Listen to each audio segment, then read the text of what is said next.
Your fly is open, you mean my flies?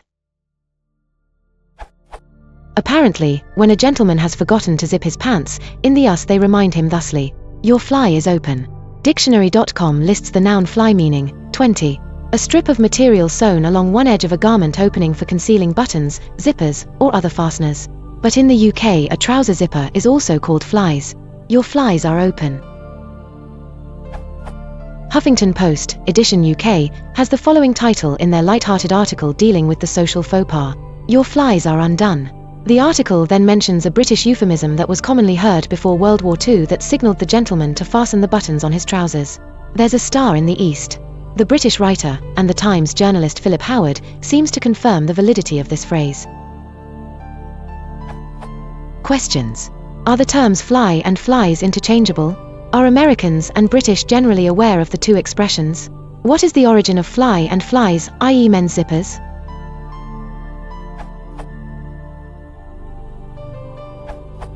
In Britain the term was always flies, as in your flies are undone. The only people I have heard refer to a fly in this regard are Americans. However, the two expressions can sound the same, and the difference not be apparent, since an American might say your flies undone, which sounds a bit like the British term flies. I think the British expression goes back to the days before zips came in, 1960s, when they were always buttons, hence suggesting a plural rendering, flies being short for fly buttons. I'm not old enough to remember anyone saying, there's a star in the east. The usual modern euphemism is to tell the unfortunate he is flying low. I think Americans had zips before we did, the British male for a time considering them too effeminate, before they caught on. Real men don't wear zips in their clothing, may have been the sentiment. The OED entry with examples follows. It draws no specific distinction between British and American usage, but from the examples it is fairly clear which ones are which. Something attached by the edge. Cf. flap N. 4. A. A strip or lap on a garment, to contain or cover the buttonholes, hence something used to cover or connect, see quote. 1884, spec. Frequently in PL, the piece of cloth that hides the fastening at the front of a pair of trousers, also, the fastening itself.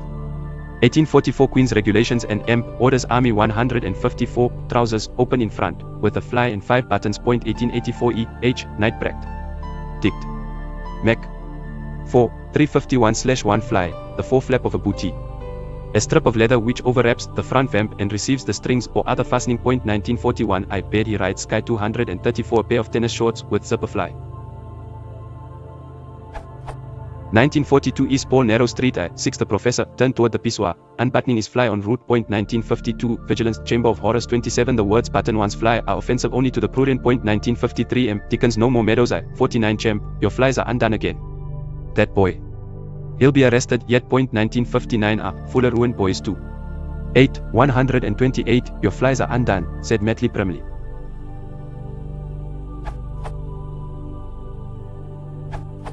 Part 1 of your question. As an American, I can say that I have never heard the term flies in this context before, but it seems that the words are interchangeable as they refer to the same thing regardless of type of fly/flies. There are a number of slang terms for this in America, such as XYZ, examine your zipper, your barn door's open, zipper, etc. However, someone might say, your fly's open, which would sound similar, but is not the same, as this would translate to your fly is open. In addition, neither I nor anyone else I know would make a distinction based on the type of mechanism used to keep your pants closed. Buttons, zipper, Velcro, or whatever it is, it would still be called a fly or zipper. Part 2 of your question. It appears the word fly was coined to indicate a tent flap in 1810. As typical in languages, the word was probably associated with the action of an open tent flap and that it flapped or would appear to fly, and Bob's your uncle. In 1844, a book about military clothing made the first recorded use of fly to indicate a pants opening. As to the origin of flies, it could also be referring to a tent fly sheet that had flies to tie the flaps closed to the tent pole. So, perhaps the origins are very similar but not the same.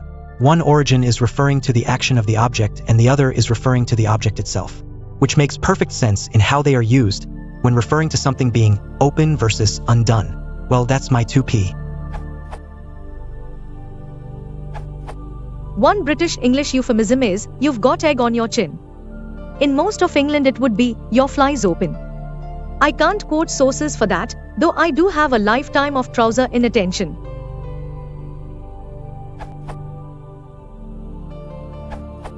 I can only speak to the first question. As an Australian, I've only ever heard your fly's undone in person. I've heard the brie, your flies are undone, a few times on TV, and it sounds very strange to my ears, but I definitely understood the meaning without undue effort. I'm generally pretty careful to ensure my fly stays closed, but on the odd occasion someone has had to inform me of my mistake. It's most commonly been a flying low, spoken quietly with a light cough. Incidentally, in Australia we would usually, in my experience, refer to zips as being undone, or unzipped, not open. We don't tend to close a zip, we do it up or zip it up, though it's worth mentioning a zip can be in the state of a closed in Australian English. If you want to support the channel, please consider liking and subscribing.